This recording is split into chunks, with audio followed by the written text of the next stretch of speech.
Loin de la foule, un havre de paix. Ce petit paradis est celui de Chantal et elle espère qu'une fois le déconfinement fini, les clients seront nombreux à venir dans ces gîtes. C'est un calme, c'est paisible, c'est la nature. Alors j'ai mis un petit message sur Facebook pour dire voilà nous ce qu'on peut proposer. Et j'ai été étonnée hier, j'ai lu les commentaires et puis il y en a qui m'ont dit oh ben merci le calme on connaît, c'est pas de ça dont on a besoin cet été. Puis d'autres qui nous disent oh ben voilà on en rêve, on espère venir dès que c'est ouvert, on vient. Le calme ne sera peut-être pas le seul argument pour faire venir les visiteurs. Ici aussi, les règles d'hygiène ont été renforcées. Tous les jours, on va passer à la javel les sanitaires avec des lingettes de javel ou désinfectantes, les sanitaires, les poignées de porte, les prises. Ensuite, je vais installer un distributeur de gel hydroalcoolique à l'entrée de la maison. Autre gîte, autre problématique.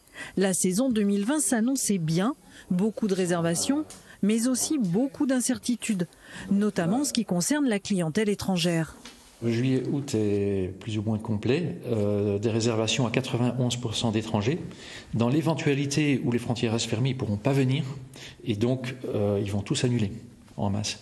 Donc il faut qu'on puisse à nouveau louer à des personnes résidant en France. Et là, je suis convaincu qu'il y en a beaucoup. On a déjà eu donc, des demandes. Donc temporairement, on les met sur liste d'attente. L'Office du tourisme est fermé au public jusqu'au 11 mai. Mais la saison se prépare quand même pour aider les socioprofessionnels, avec notamment une communication ciblée. On a de l'espace. On a des itinéraires de randonnée de proximité, de beaux itinéraires sur la journée, sur plusieurs journées même. Et puis ce qu'on constate, c'est que finalement pour l'été, on a un taux d'annulation qui est relativement faible, moins de 10% en France. Donc on sait que la clientèle a envie de partir.